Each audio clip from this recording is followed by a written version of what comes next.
Hello there, ladies and gentlemen, and welcome to another episode of Cookiecast. Today on Cookiecast, it's the darkest timeline, and by now I'm sure you know the deal. There'll be something from the week, there'll be games, movies, TV, there might even be some gym, who knows. So here we go, this is Cookiecast, the darkest timeline podcast.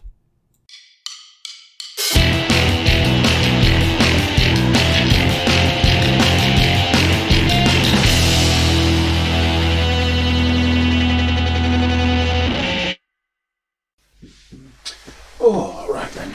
Oh, have I? No, that's not too bad. We'll just adjust it slightly. Can you hear me now? Oh, that big blue line would suggest you can hear me. Cool. You are pointing ever so slightly the wrong way. Right. Hello, it's me. Cookie, in case you haven't guessed. So, darkest timeline. Very much so. I keep having this thing about dating podcasts. Had an absolute corker of one the other day. Was doing the Game of the Year 2019 podcast with Sam Muscroft. Which if you haven't listened to yet, do go and listen to. It's very good. Big 2-part episodes. And before we started, I looked at something online that had a date on it. Took that to be gospel. Started the podcast with Sam. I was like, I don't want to date this podcast, but in this situation, I am going to date it, and said the date, which was wrong. And then proceeded to go through the entire podcast with working on the wrong date. So yeah, that was a situation of I don't want to date this podcast. Especially, I don't want to date it with the wrong date. Unfortunately, that ship has sailed. So I'm not going to tell you what the date is, but I will give subtle clues. For example, it's Christmas time. I have been doing what I said I was going to do previously, which is try to get into the Christmas spirit. Haven't yet watched a Christmas film. That's going to be rectified. What will it be? A week tomorrow or something. So that's cool. I will get to watch them. And I was having a conversation today about at what point sort of me and Liam were saying when are we actually going to start watching the Christmas films. So that will come. The tree is decorated. The cats won't stop attacking it, eating it, chewing the light cable. Turned round this evening, one of the cats was like just in the tree, just halfway up the tree, like it was nothing. No other no, the living room's got some decorations up, but no like major decorations up. I think that's just one of those. Finding the time for these things. Decorated a gingerbread house with the girls yesterday. That was a lot of fun. It's that sort of thing where you're just like you're trying to have fun and you're trying to let them do what they want to do, whilst also going, look, there's a picture on the box, follow the picture, do what it says on the box, but don't conform. To be honest, it was fine. Everybody had a go. Everybody did bits that they wanted to do. Got all the stuff stuck on. Then had this situation of like, okay, now we have a gingerbread house and 2 cats. Short laptop. So it was very much a, what do we do with this? So a box was constructed out of another box. The reason I bring up that it's Christmas and going through all the Christmassy stuff is that a lot of my list this week centres around Christmas. I keep looking at this list and I keep wondering why the first thing on my list is Christmas party. I don't know. That's not true. I had the opportunity No, that's not true. It was my team Christmas party a couple of Fridays ago. It was my department Christmas party Friday just gone. As a rule, I don't do department Christmas parties. And that's why I wrote Christmas party as the first thing on this week's list. I don't do them as a rule because I think they have a potential to be quite volatile. In my time working with the company that I work with now, I have been to Christmas parties in the past. I was really sick one year, like really sick, and I went to the Christmas party and it was the biggest mistake. I was super sick. And everyone's like, oh, you got to come. I was like, oh, I really don't feel like it's the right move. And I went and I tried to sort of muddle through it. And I don't even think I got through the meal, which I didn't really eat. And I think I was just like, I'm really sorry, I've got to go. I think there were other ones that I went to that were generally okay. In years gone by, years ago when I worked for different companies, some of those Christmas parties were a bit volatile. I'm not gonna lie. A lot of those times that was because of me, because I was a bit of I was the life and soul of the party. But in those days, that was just, it was a bit of a ticking time bomb. Just hell bent on having a good time no matter what sort of deal. And that had ended up, I've been in the situation where I've been apologising to people the next day and stuff like that. And I think as time went on, it just got to the point where I was like, it's probably something I just don't need in my life.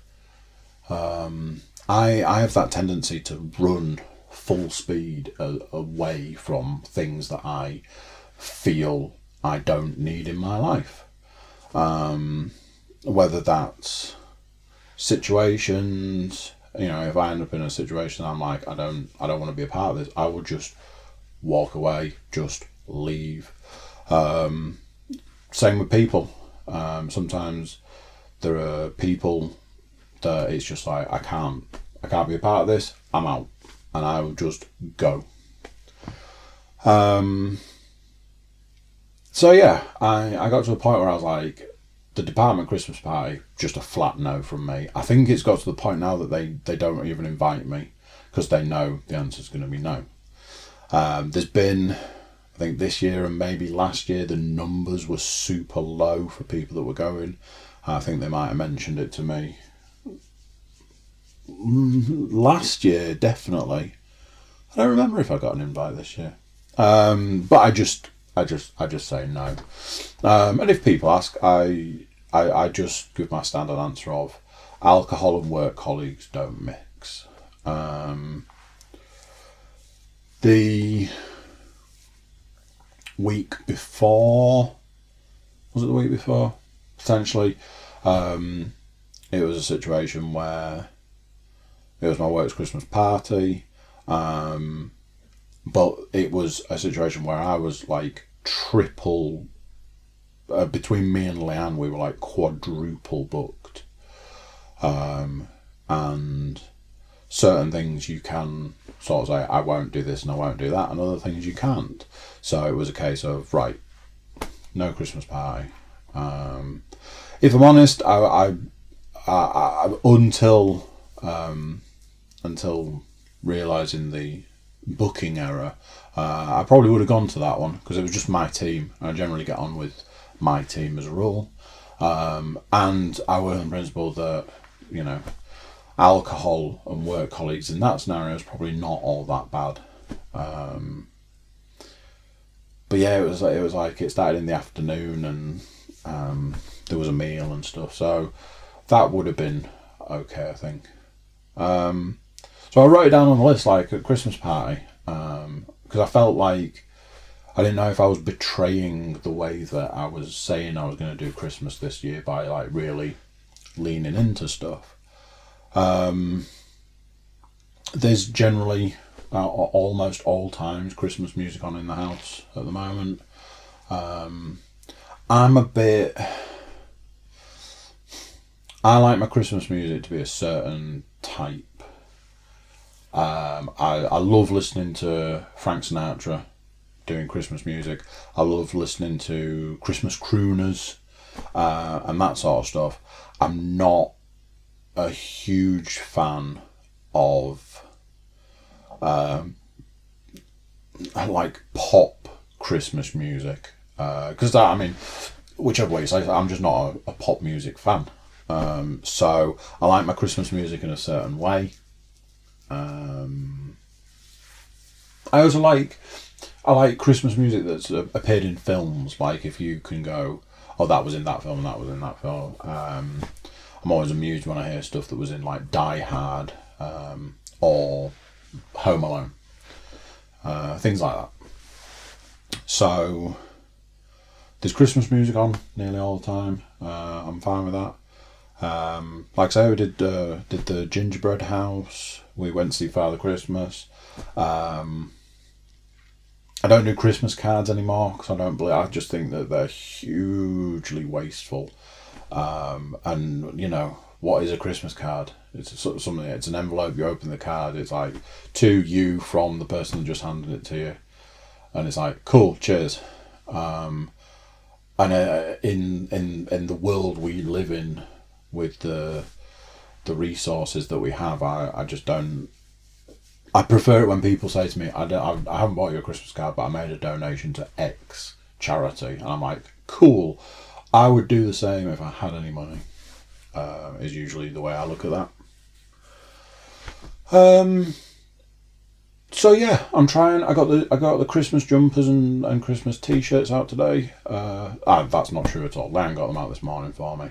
I came out of the bathroom, they were on the bed. I was like, cool. Picked up the one that I was like, that's definitely one that I can wear on a Monday to work. I was like, I'll just try it on. Tried it on and wished I hadn't. So I took that off and just put a normal work t-shirt on and went to work. So yeah, that's kind of like, I'm trying to do Christmas. I am trying to do Christmas. I feel like it's a bit lax at the moment. I'm not bar humbugging it, which I feel is probably a bit of an improvement. There's a lot, and I mean a lot, of conversation in this house about Christmas. Christmas this year, and you know, the run up to Christmas. There was a conversation earlier about Chris Rea's Driving Home for Christmas, and I've always said it's not Christmas until you hear that, and I've not heard it yet this year, so I'm a bit like, well, it's not Christmas.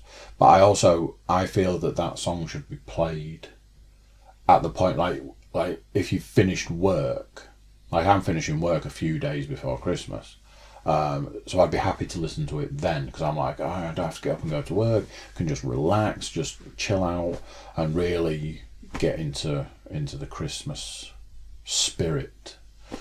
So I'm like, I don't want to hear that song until later in the week. But yeah, I'm not bar humbugging, but maybe I'm not. I don't know how to explain it. Maybe I'm not doing absolutely everything I could be. I don't know. I'll keep trying, because you know, I did say I was going to try this year. And you know, like I say, I've been practicing my Christmas dinner. That seems to be going well. You know, I am trying, and I know that when it gets to like the weekend, Christmas Eve is Christmas Eve, Christmas Day, Boxing Day. I truly do believe that it's going to be full blown Christmas, which is going to be a vast improvement to previous years. The last couple definitely, and I mean, I can't think how many years it'll be now, like 10 years or something of just these very mixed Christmases. So yeah, I do truly believe that this year will be a big difference. I just kind of feel like I need to get there. Oh, look there! Right, I can see like 2 Christmas items from here. I can see a wrapped present from here. I can see stockings from here. It's definitely Christmas. Just maybe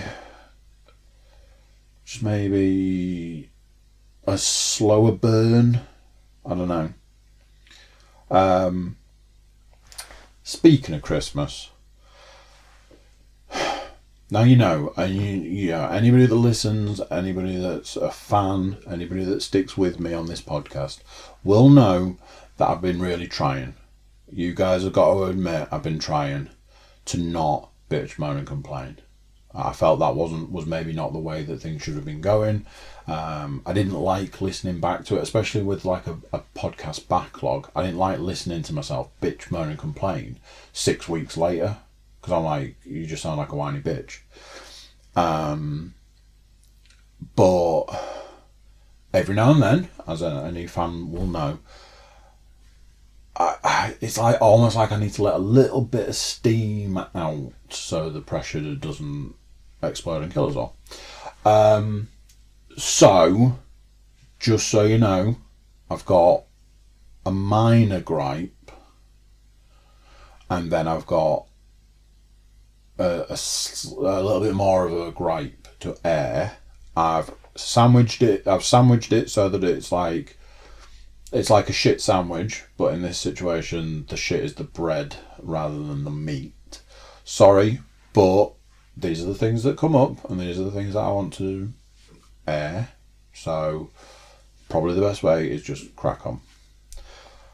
I went to Clifton Moor. For those of you that don't know, Clifton Moor is like an industrial shopping park, I guess.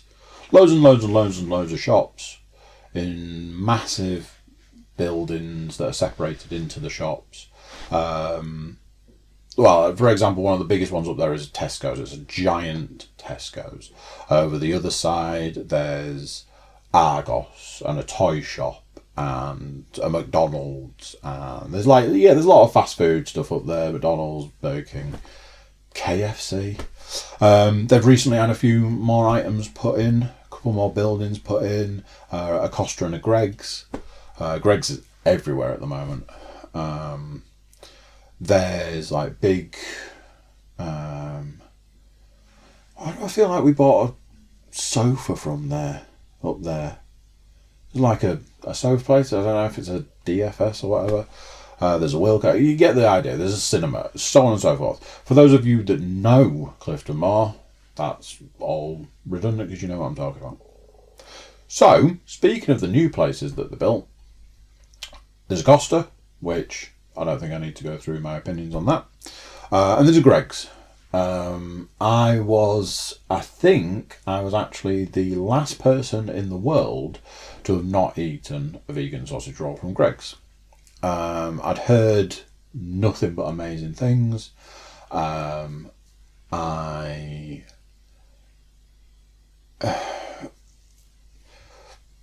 don't know how to explain it. I don't, as a rule, I didn't eat pasties and things like that. This goes way back, like over 10 years. Every now and then, but as a rule, generally don't. So have very little reason to go into a Greggs. But the vegan sausage roll was getting a lot of buzz.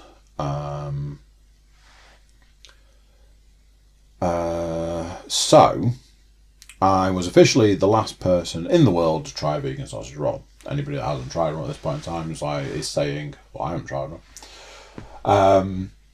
They are very nice. The sausage is nice, the pastry is nice, they are very nice. So, went to Clifton Moor on, I'm going to say Friday, last week. We'll go up there. We needed Tesco's. We needed the toy shop that's up there, big toy shop. We needed Wilko's. And that was maybe it.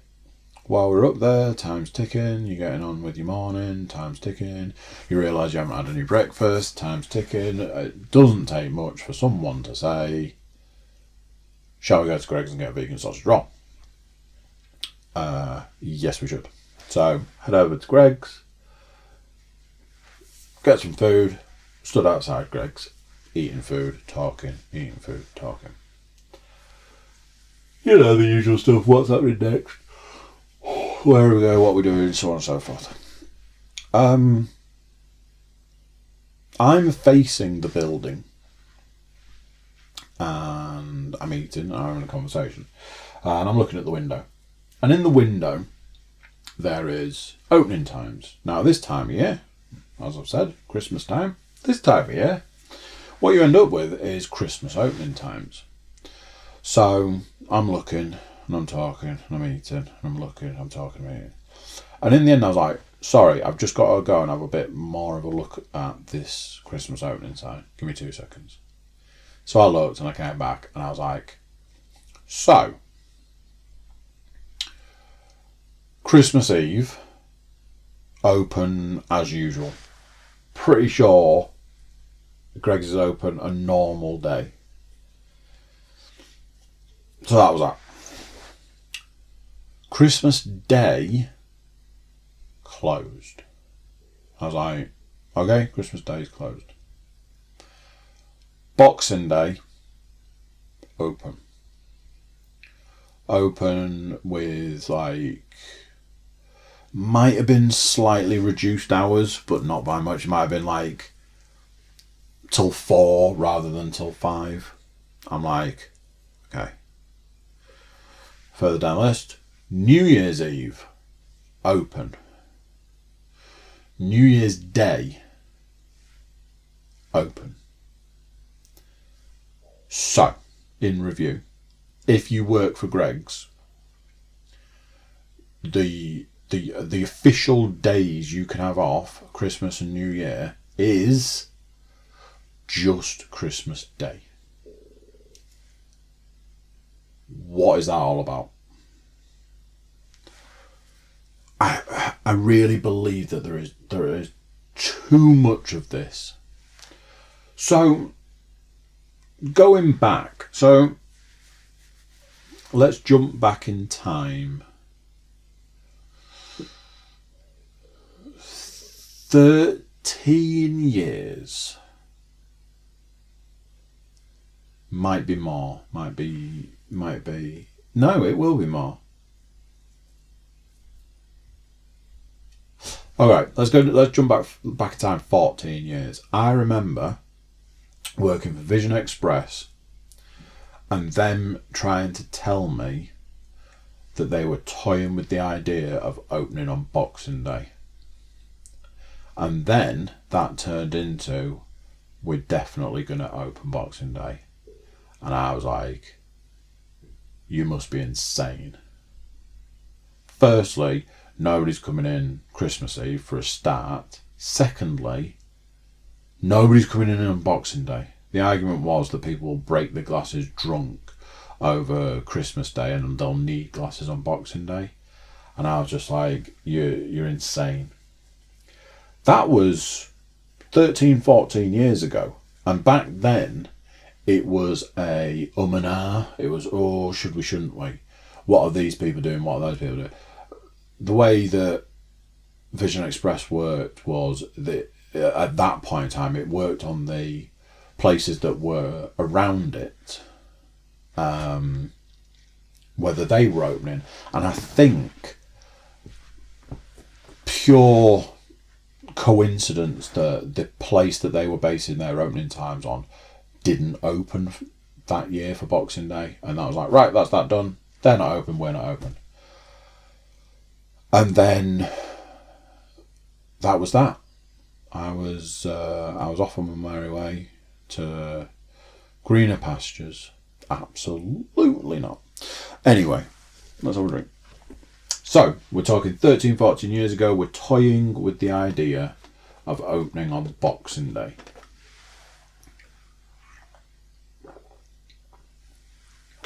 All I know is that the days that you should have off over Christmas and New Year are Christmas Day and Boxing Day, New Year's Day. No ands, ifs or buts. But apparently that's not true.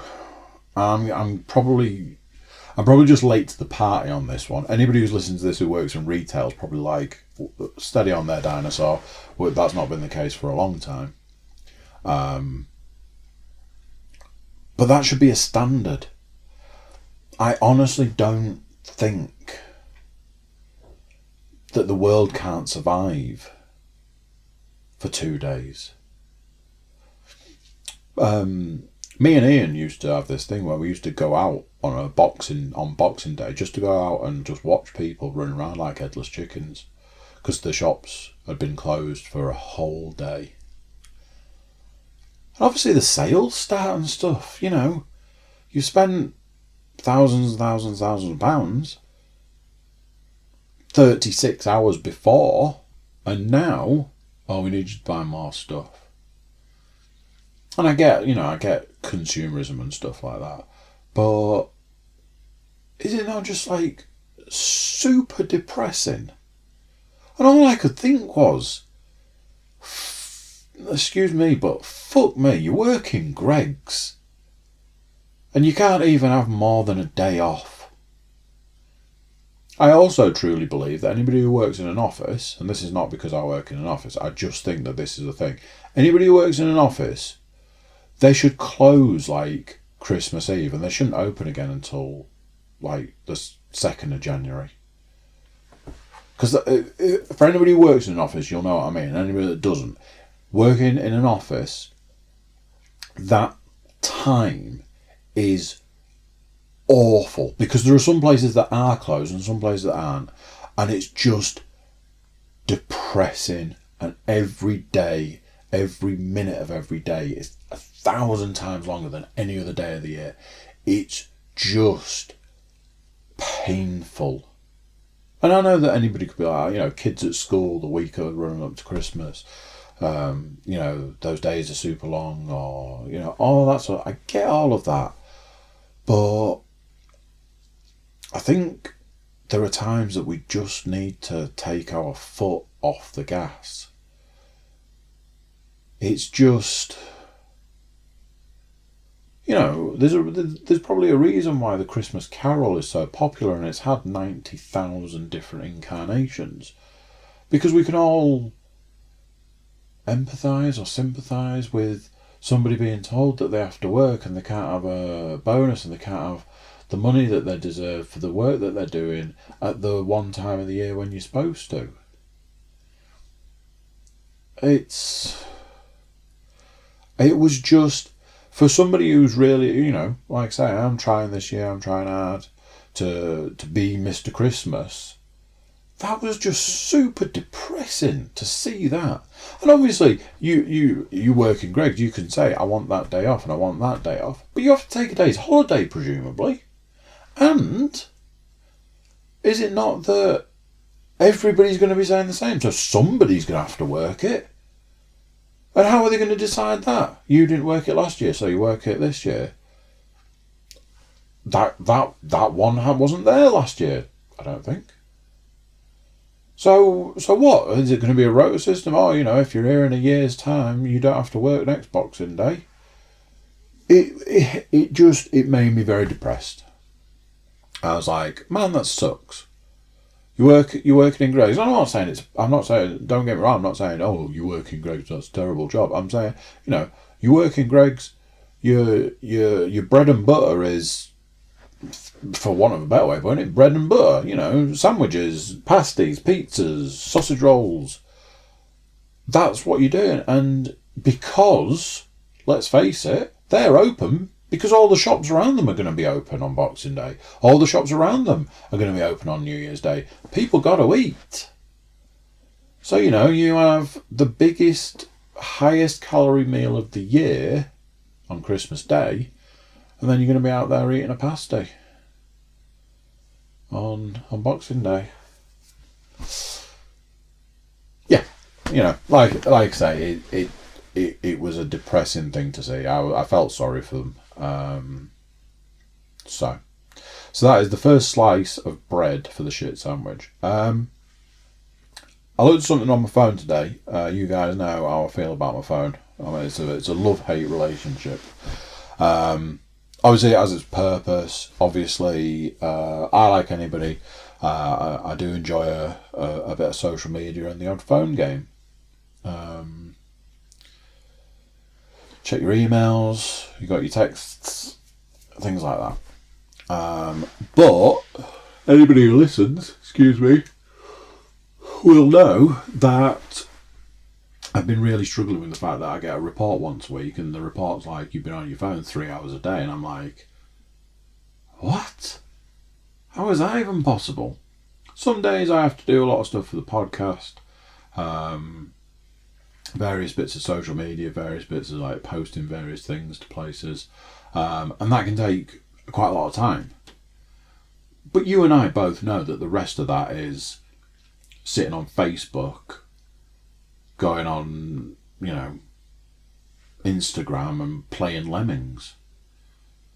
So what that's saying is, if it took me 20 minutes to do all the uploads for the podcast, there's like 2 hours 40 sat doing nothing. And I should be doing something. So today, report comes through, and I had to dismiss the report from my phone because I was in the process of doing something. Probably go on Facebook. No, it wasn't. I was at work. So I was like, I must go back into the report. 2 minutes later, I was like, all right, let's have a look. Let's see, what is it? Has it gone up? And I was very surprised to see that my average daily usage of my mobile phone for the last week had gone down. I was like, cool, down is the right way to go. But it had gone down 83%. I was like, I'm sorry, what? What does that even mean? 83% because I'd used my phone on average 32 minutes a day. And I was like, that has to be wrong. I was like, hang on a minute. Last week, I did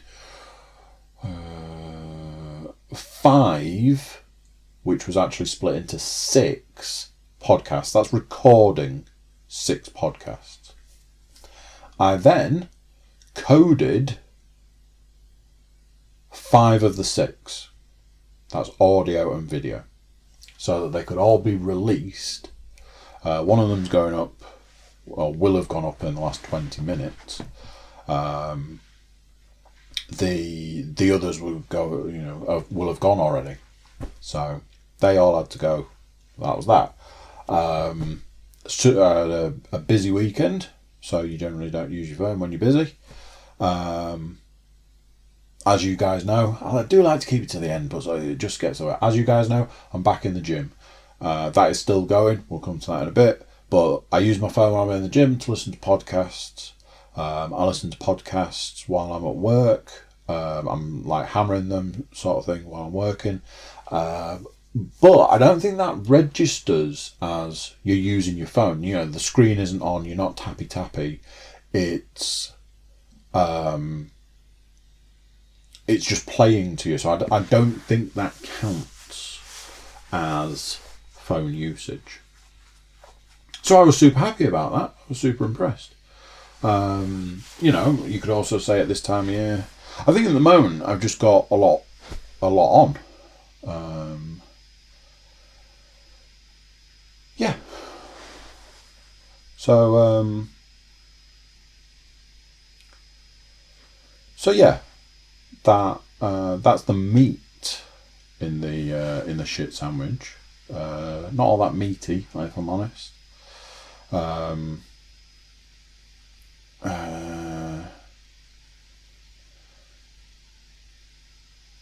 So on the list, phone usage down, check. Okay, so here's the other slice of bread for the shit sandwich, and then we'll get on with the good stuff, the juicy stuff, the stuff that you guys actually tune in for. So, you guys know that I don't like to bitch, moan and complain, but you know that when I was bitch, moaning and complaining, my favourite subject to bitch, moan and complain about was people driving. This is a two-part problem. This is a two-part bitch. I went to the gym one night last week. I'm driving home from the gym. I come off the bypass, come up the slip road. So there's a set of traffic lights. They generally, as I approach, they change. So I approach them at a speed where if they do change, I can just sort of like coast through at a nice steady speed. If they don't change, I've got plenty of time to go, oh, they're not going to change. Slow down using the brakes and stop at the lights. You know how when you drive, you know at which point you know, I'm doing 30 miles an hour at this point in time, just in case, sort of thing. So I coast up to the lights change, so I coast out and round. I come up to another set of lights. These were on red, and these aren't as predictable. So I was like, oh, these are on red, let's slow it down and just stop. Because these guys, you know, I think the lights are coming off the slip road are triggered by me coming up to change. Whereas the other ones, I don't think they are. So I stop at the red light, but from where you sit, it's like on a corner of a roundabout, so you can sort of see both sets of lights. I can see that the other lights are changing. So they're changing, they're going to red. So that means that once they go to red, mine will change. I'll be able to set off and drive home. So it goes bum bum bum, lights go to red on the other set, and mine then immediately kick in. What is it? It starts red, orange, green. I know the way traffic lights work. I'm just thinking, does it do, or does it only do orange? Whatever. The lights start to change. I am about to set off. Now at this point, if you think about like two sets of lights, one changes to red. There's probably a second between the other one starting to change. So, and they probably go bum, bum, bum. So you may be looking a second per change, or maybe a little bit less, but the whole sequence probably takes a couple of seconds. So I go to set off because my light is green and the other light is red. The other light has been red for what is a fair amount of time at this point. I am just about to set off and I see something out of the corner of my eye. And as I see something, I go, hang on a minute. The part of my brain that's seeing this goes, steady on there, tiger, something's going wrong. I turn to the left to see what's caught my eye, which is a set of headlights on a car that is coming towards the red light at full speed. And my brain did the maths and went, that car at that speed, at that distance, physically cannot stop. And that's because that car has no intention of stopping. That car is about to drive knowingly straight through a red light. So rather than me setting off, I was like, let's just hang fire here for 2 seconds, because the worst that's going to happen is that car is somehow going to shoot anchors out the back and a parachute and slam on the brakes and stop at a red light, and it's going to be me just setting off. There's nobody behind me, it's the middle of the night, we shouldn't have a problem. So I just hung fire and then proceeded to watch the car that was coming at full speed go shooting through a red light, which at this point had been red for a substantial amount of time, and go shooting off down the road. And I'm like, cool. If I'd have set off, if I hadn't have seen those lights out the corner of my eye, and I had have set off when the light's gone green, there's a possibility that I wouldn't be here right now. Because that car would have struck me at full speed, which we're talking like the speed limit on that roundabout's 40. That car wasn't doing 40. I'd say conservatively it was doing 50. Chances are it's probably more like 60. I probably wouldn't be here right now if I hadn't have acted, and by acting I mean done nothing. If I hadn't seen those lights and I had just set off when the lights gone green, I probably wouldn't be here now. And that brings me on to the other part of this. I don't know what it is, I can't explain it. It's exactly the same as why the song Tiny Dancer makes me cry. I can't explain it.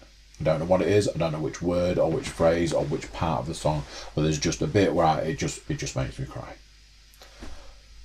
The other thing that infuriates me, wait, no, that's two separate things. Something that infuriates me is the fact that people find it necessary to drive like absolute lunatics at this time of year. I tried to get home today. I was running late. I was like 10 minutes late getting out of work. I tried to run, shoot back to the car, jump in the car and get back. I nearly died 5 times just getting home because of people driving like utter madmen. There was an incident on Friday when we were up at the at Clifton Moor. There was an incident where, hands down, the single biggest Audi I've ever seen in my life. This thing was the size of a barge. When, do you know what? I'm not going to wait for somebody to let me out. I am just going to drive out into the road because my car is fucking huge. And that way, somebody's going to have to stop the other way, and then somebody's going to have to let me in so that all the other traffic that I'm now blocking can go. So it's a win-win situation. It's like, nah mate, that's not how that works. You're a dickhead. Then heading off to go around the roundabout, same giant freaking car is in one lane, I'm in the lane next to it, and the lane it's in isn't moving, so it decides, I've got a great idea, I'm going to drive into your lane, go round this car and go off round the roundabout. And again I'm like, nah mate, that's not how that works. All I say to people is, what possible reason would you want to be just another statistic? Because at this time of year, that's all you are. That's all you will ever be. All you will ever be is a number. You will be remembered as a number of that person died that Christmas because they couldn't control their vehicle correctly. I truly believe that at this time of year, all you should see on the roads is police cars. They should be everywhere.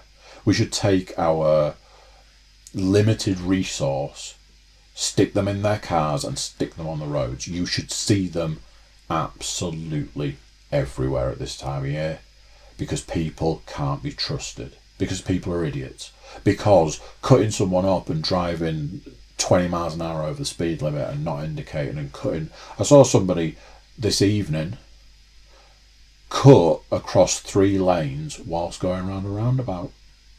It's alright though, because at no point did they indicate to do that. Let's see if we can drive a little more dangerously. It's the worst possible time of year to be doing this sort of stuff, and apparently everybody's doing it. Apparently everybody's like, I don't want to see my family this Christmas. I would rather be either A, in prison, B, in a hospital bed, or C, in a morgue. And who knows? Who knows who I might take with me? Who knows who I might take out who also won't see their family at this time of year? It's hands down the it's a terrible concept that I will never understand.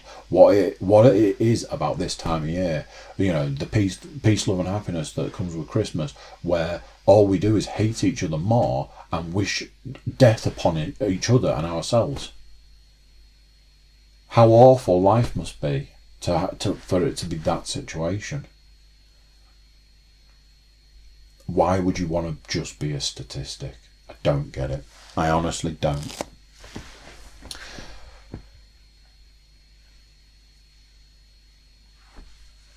So, that is the end of the ranting section of the podcast. The shit sandwich section.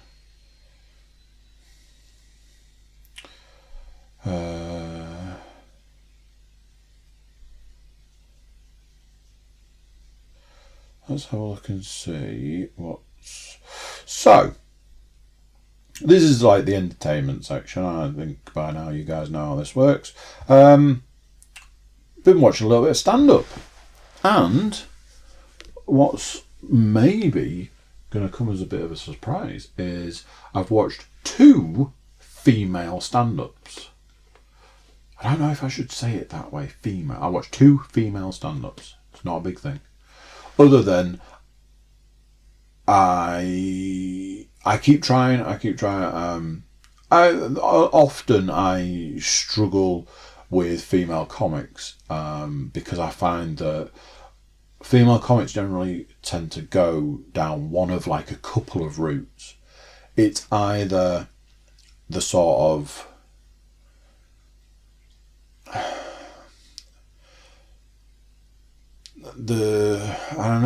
like the super obvious. It's just like, here's something I observed, and I generally find it's like that can be really hit and miss with a joke landing, or it's just being generally quite rude. And I don't mean like rude like in a customer sense, like just like telling dirty jokes, and because it's a woman doing it, it's I don't know. Is it supposed to be funnier? I don't really know. I find myself in this situation now where I feel like I have to watch every word that I say.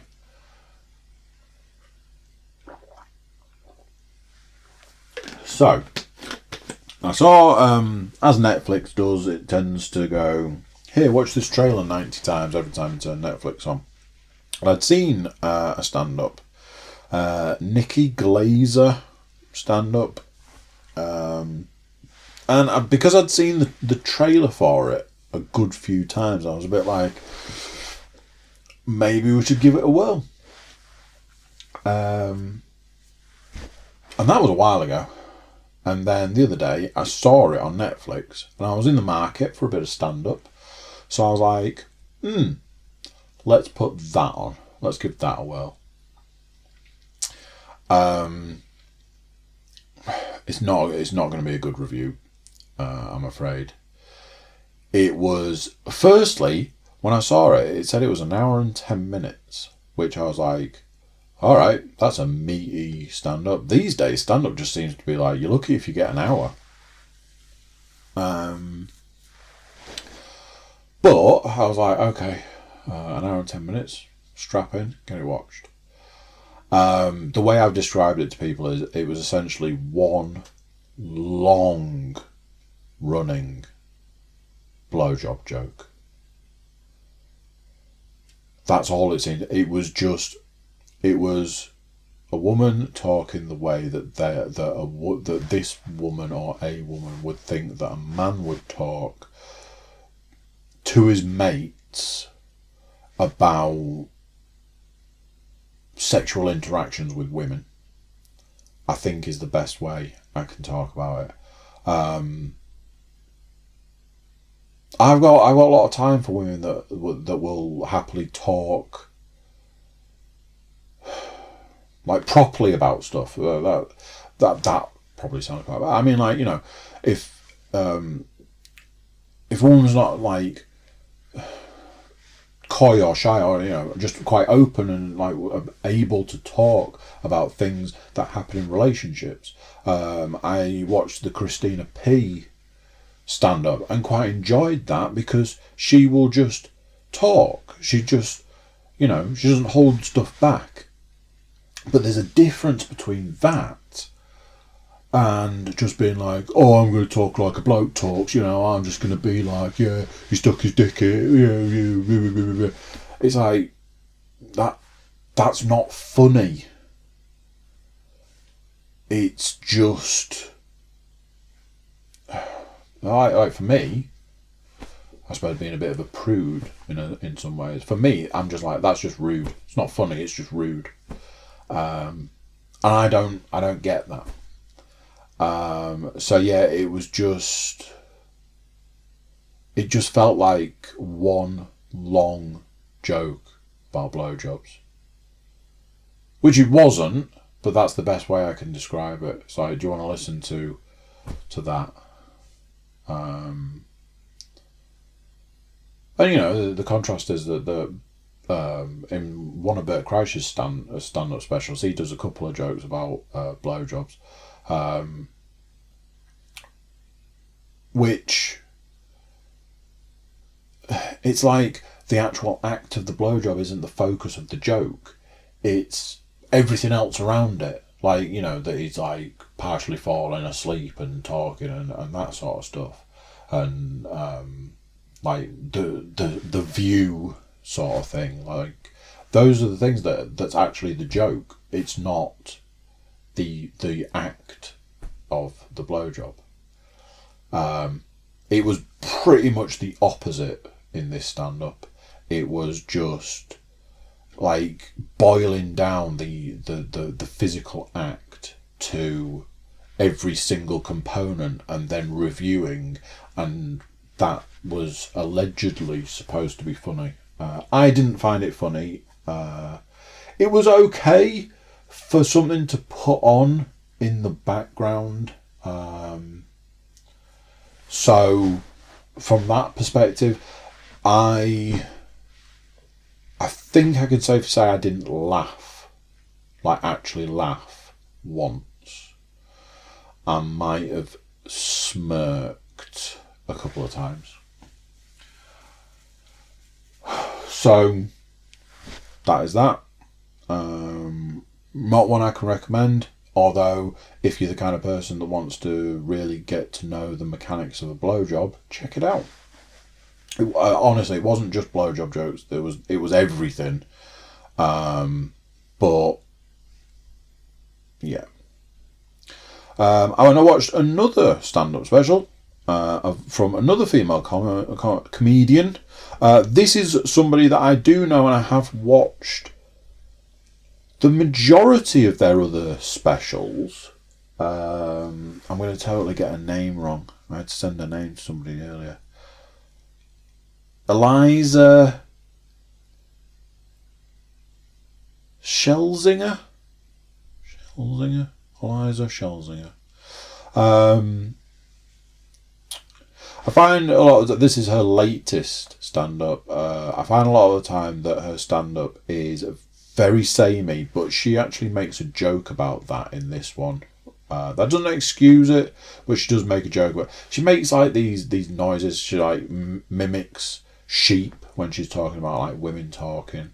She's obviously got a little bit older, so she's talking from a more, I suppose, mature perspective. She's just got married, so she's talking about how ridiculous the elements of marriage are.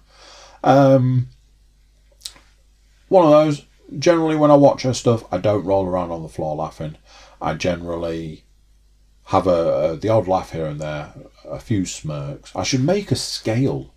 I should make her like a roll around on the floor, a good out loud laugh, a laugh, a smirk, or a smile. That should be the scale. She's probably in the laugh and smirk in between there. But again, something that's fine to put on in the background and just have on, tune in and out sort of stuff. Maybe that's why I was missing some of the jokes. But it was I think I watched it in 2 parts. I watched some the other day and I watched the rest today. And I felt like I was getting to the end. I was like, I'm going to have to review this. What do I feel about it? And I was like, I didn't hate it. It's not going in there as my favourite all-time stand-up. It was okay. And I enjoyed watching it. It was an enjoyable watch, even if I didn't spend an hour rolling around on the floor laughing. It was enjoyable to watch. I would probably recommend it if you want to hear lots of jokes about getting married.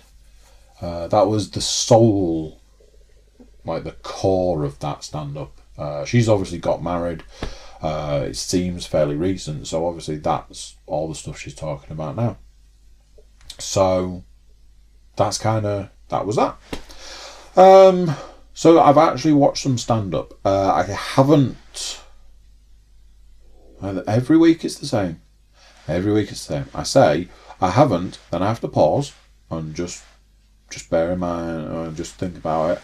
I haven't watched any movies. That is true. Yeah, I haven't watched any movies. I'm hoping to rectify this very soon. Biggest issue I've got at the moment is that Netflix has been letting me down for stuff to watch in the gym.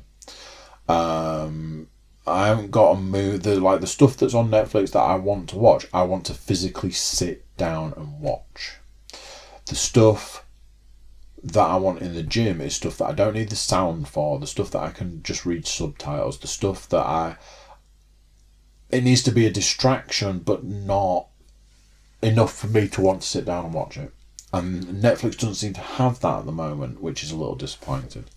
There's a couple of things on there. I want to watch The Irishman. I'd quite like to watch that. Is it Six Underground? Ryan Reynolds. It's a Michael Bay film, so it'll be fairly mindless.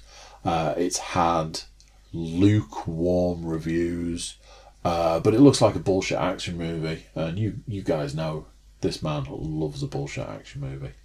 So I'd like to give that a whirl. I've got this week coming up where there's a lot less of the stuff. I've got some time off work. I've got time off. I was going to say I've got time off podcasting, but I don't think that's even true. I am gonna set aside time to watch some movies. So there'll be a lot more movie content coming through further down the line, and hopefully Netflix can sort themselves out and get some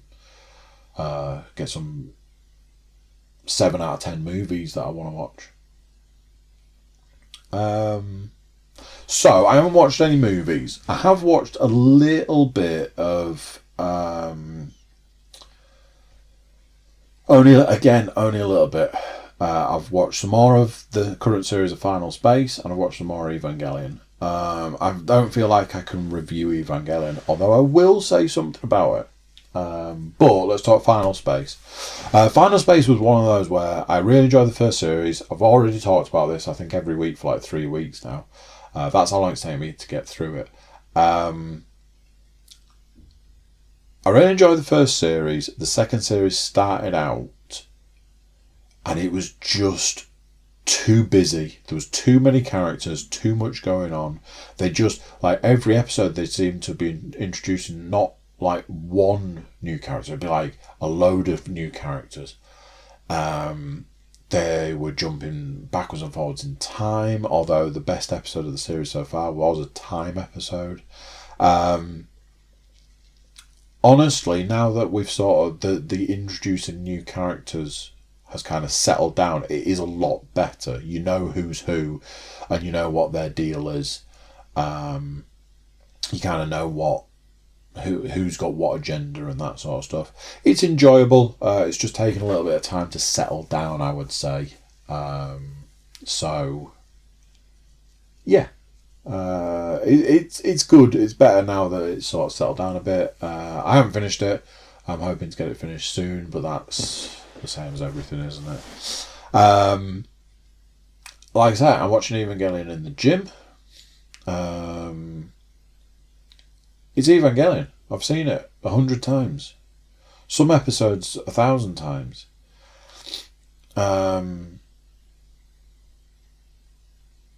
It's weird. I feel like the subtitles that are on the version on Netflix are different. I feel like it's telling a different story. And I know there was this load of stuff. Apparently Netflix did change the subtitles, but only in like very small pieces in very specific places. They got a bit of a panning for trying to change a homosexual relationship that's in it very subtly to make it less homosexual. I don't know if that's true. I haven't got to that bit yet. It in some ways, it might just be a really long time since I last watched it, but in some ways it does feel like I'm watching a different show. It feels like the subtitles are fresher, maybe. Now I'm sitting here wondering if I've ever watched it in subtitle before. I'm wondering if I've watched it in dubbed, because that's how I originally saw it. Oh, the plot thickens. Maybe I didn't watch it with subtitles. Maybe that's the reason that the subtitles feel fresh, because I've never seen them before. Interesting. I mean, it's Evangelion. It's great, whilst being simultaneously horrible. It's a really difficult watch in places at times. Well, I'd say in places at times. For a lot of it, it's a really difficult watch. From the outside, it's a giant robot show. From the inside, it's everything but that. Fighting like giant robots fighting giant monsters is almost the least of the problems in that program.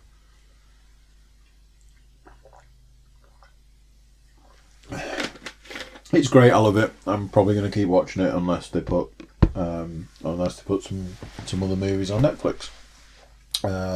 So that is kind of that.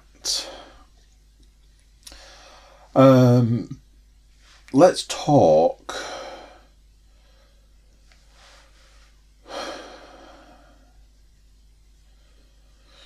Let's talk some games.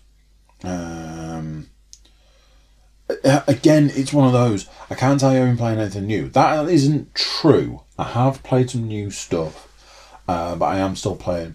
So, console-wise, I'm still playing Need for Speed, and I'm still playing Jedi Fallen Order. I'm jumping between the two. Need for Speed has taken a bit of a turn. Not the way I thought it would. I honestly thought that it would get to a point where it'd be too hard.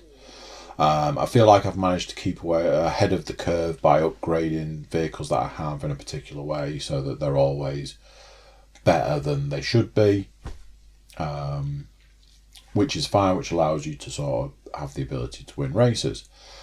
The weirdest thing about this game so far is I finished the main story of the game what feels like halfway through.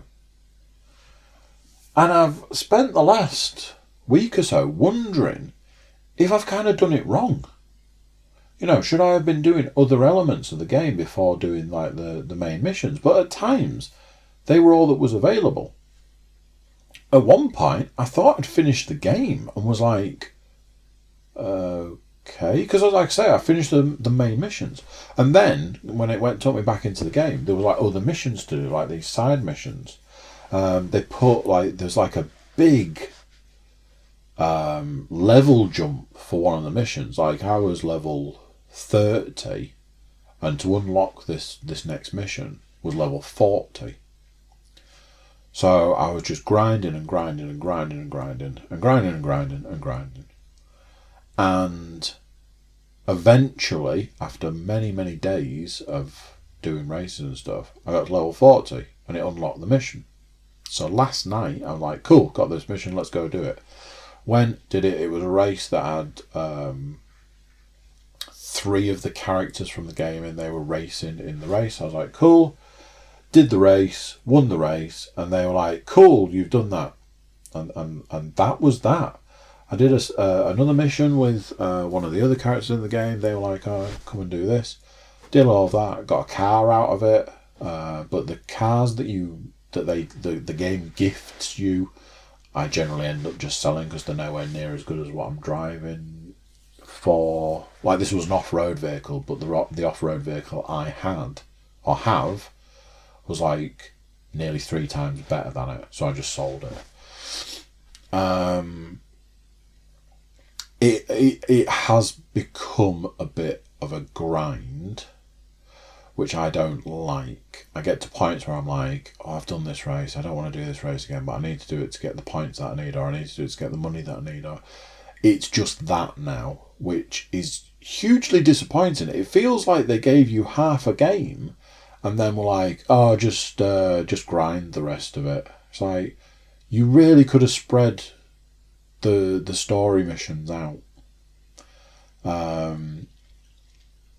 I've unlocked a load of new cars, but I can't buy any of them because I haven't got any money, because I've been trying to get my reputation up. So now I'm going to have to jump back and start doing normal races to get money. Couldn't think of the word. As it is, I'm level 40 now. I'm sure the level cap is level 50. So I think it's looking like a bit of grinding to get to level 50, and then that'll be that for that game. A game that started out really well seems to have just kind of fizzled out.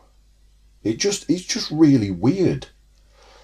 So yeah, that's Need for Speed. Jedi Fallen Order is Jedi Fallen Order. I played it and I finished it and I loved it. Jump over to the Game of the Year podcast, check that out and see where Jedi fell in mine and Sam's list of Game of the Years. It was a great game. I thoroughly enjoyed it. I'm playing it again. But again, I'm getting to the back end of that. I am starting to feel a little bit like I've got a bit of a game drought console wise, because if, let's say, I sat down now and finished both of these games, I wouldn't have anything new to play. I'd have to dive into the back catalogue. However, that isn't the same for VR.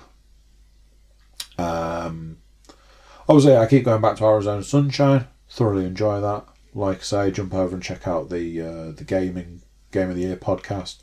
See where Arizona Sunshine featured in our VR Game of the Year list.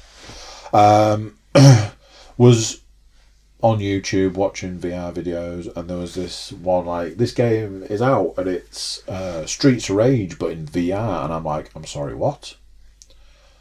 And they show like the side-scrolling Streets of Rage beat-em-up type thing, and then turn it into first-person VR, and I was like, well, that's an absolute must-buy. You can use weapons, you pick them up, use weapons to hit people, you can throw people into things, you can use the environment. It looked awesome, it was a really reasonable price. I was like, well, let's get that. Got that, played that. I've got up to the first boss and beat the first boss, and then moved on to the next levels. There's like mini games in between. The mini games are cool. Got to play darts. A game where the objective is to drink the most beer. That's super cool. A lot of fun.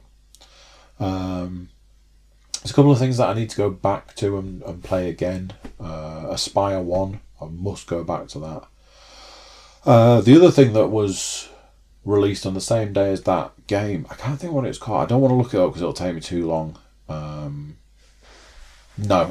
I think it's called Path of the Warrior. I think it's called Path of the Warrior. What is this? Oh, interesting. Right, I can get into my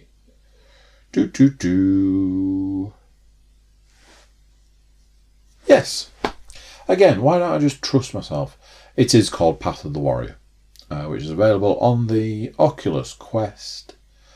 And it was, I believe it was like £15, which is a really good price for VR. So, on the same day that was released, there was a music pack released for Beat Saber and a free update. So the music pack that was released was a Green Day music pack. I believe it's 6 songs, and on day of release they were doing like 22% off it or 25% off it or something. I think it was like £6 or £7. I watched a video and they were like, oh, it's a bit of a change of pace from all the dance music that's in Beat Saber, and I was like, yes. The thing about it is that I'm not a massive Green Day fan, but I do have time for their music, so I was like, this is kind of a cool thing to get. Got it, downloaded it. Me and my eldest were having a go on it yesterday. Funnily enough, the level is green. The lightsabers are different shades of green, and everything, all the blocks and stuff are different shades of green or greeny blue. Had a couple of goes on a couple of the songs, all good. The free update is for 360 and 90-degree levels. So the songs that have already been on the game, you can play them in 360. I honestly don't think I have the space to do that, and I feel it would be super disorientating. But the only way to find out is to have a go. So at some point I'm going to have a go have a go on a 360 level. The 90-degree might be better. But basically you spin round. You don't spin round, but you can move 360 to hit the blocks. So that'll be cool to see what that looks like.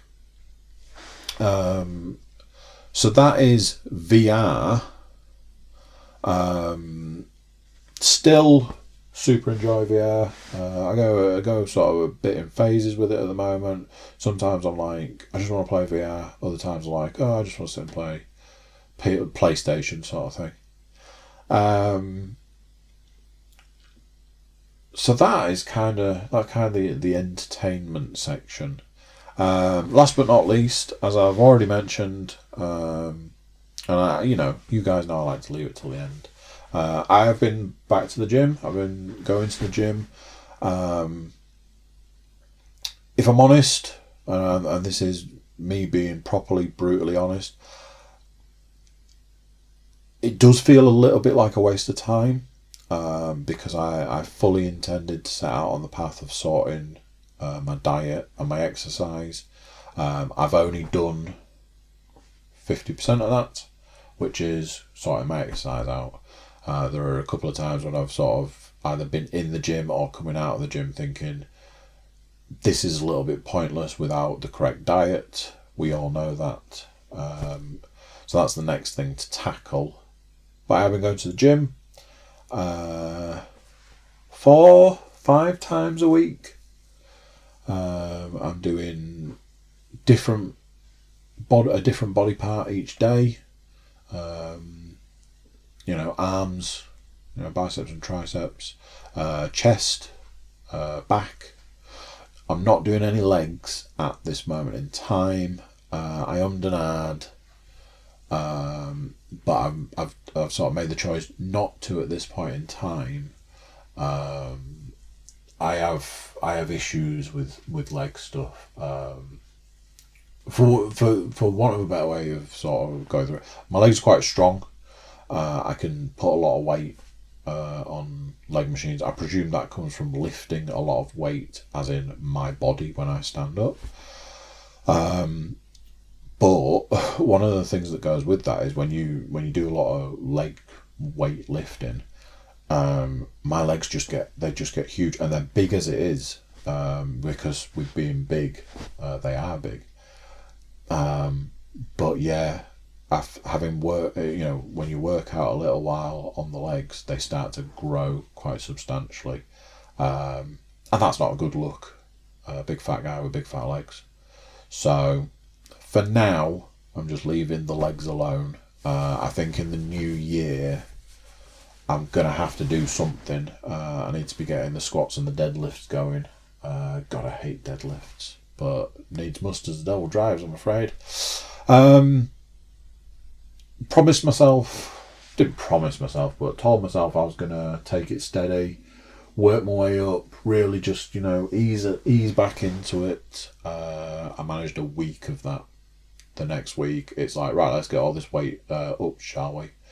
By the time I got to Sunday, went swimming on Sunday, and I was so grateful for it. I could barely move my left arm because of the weight increase. But swimming seemed to sort of loosen it up and make it more possible for me to move. So yeah, I'm still doing the gym. Gonna go this evening. I'll stop this podcast and go have some tea. Oh, excuse me, very tired today. But then I'm gonna go to the gym later on. It's arms, so biceps and triceps. My favourite. Got to get them gains, get these arms back to where they were. So yeah, gym today. I went last night. Go to the gym today. Probably won't tomorrow because it's double podcast. But then should be back in Wednesday, Thursday, Friday, and the weekend. So there'll be a lot of gym this week by the looks of things. So that's it. That is the podcast. There we go. Done for another week. I'm going to let you guys go. And yeah, thanks for tuning in, and I'll see you guys later. Bye bye. So there you go. What do you think to that? Another one done, another one in the bag, and another week gone. YouTube watchers, make sure YouTube subscribers like, share, comment, all the good stuff. Everybody jump over to Cookiecast.com, check us out over there, send us some love. So there we go, that's it for me. Until next week, I'll say bye, and I'll see you then. Bye.